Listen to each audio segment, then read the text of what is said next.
Hello students, today I am going to deliver a lecture on the topic of primary indexing.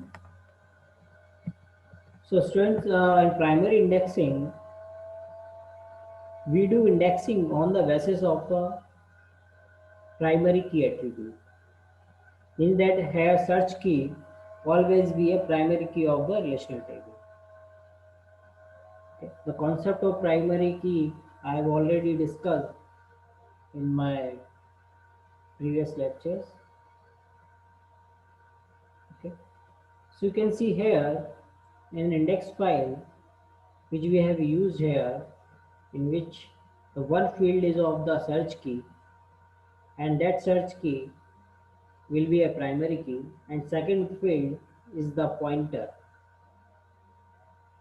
Here the pointer will point to the record, the first record of a data block will always be point to a record of a first record of the of any data block. Okay, since it is uh,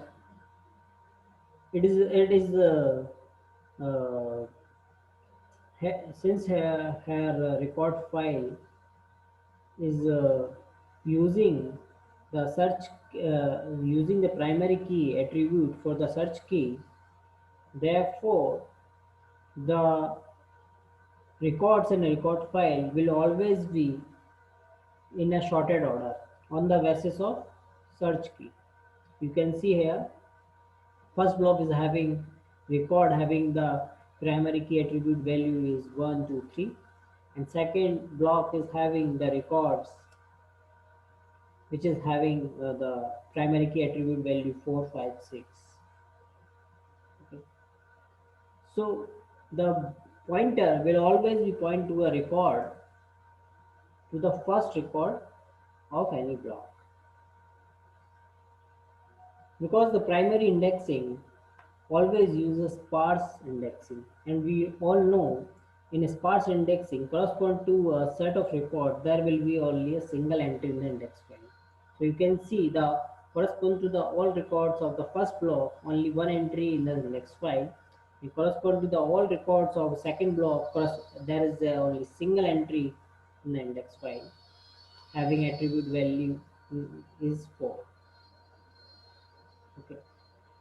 And whenever we search for the record, let's say we search for a record file, then what we do here, we will search first in the index file with the we will perform match with the search key. Okay. So here our desired value lie between the 4 and 7. Okay, the search entry 4 and the search entry 7 lie between 4 and 7 here. So we will start with the 4. Okay, through a pointer we will reach to the base address of the block, or can say the first to the address of the first block, first record of the block having the attribute value 4.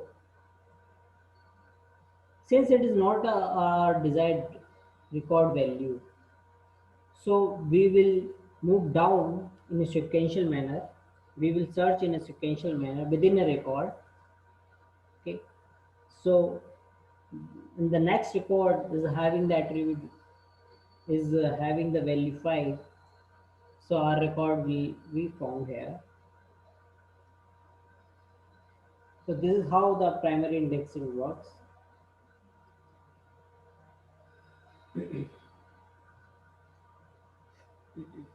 So here the number of entries in index file will always be equal to the number of blocks, because correspond to every block there is a single entry in the index file.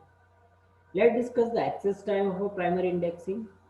So whenever we access any record, so first we will reach to the index file, and within an index file we need to reach to a block having that index entry, our desired index entry, right? So let's say if our index file is having m blocks, and we all know an index file always in a sorted order, so we can perform here binary search on the index file. So we would require log n access in the first time. Here n is the number of blocks in index file. After accessing the index entry, we need to perform one more access to access the block of our desired record, right?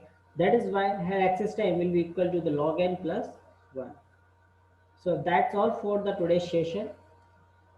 This is the concept of primary indexing. uh, I have one more example of primary indexing.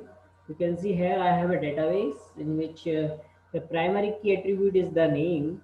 Therefore, in an index file, the name is used as a search key. Names are used as a search key, and the block pointer is there as the another field.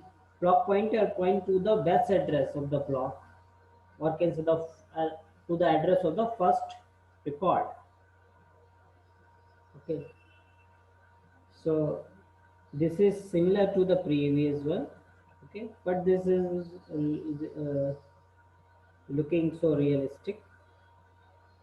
Okay, so that's all for the today's session. In the next lecture we will discuss the clustering indexing. Thank you.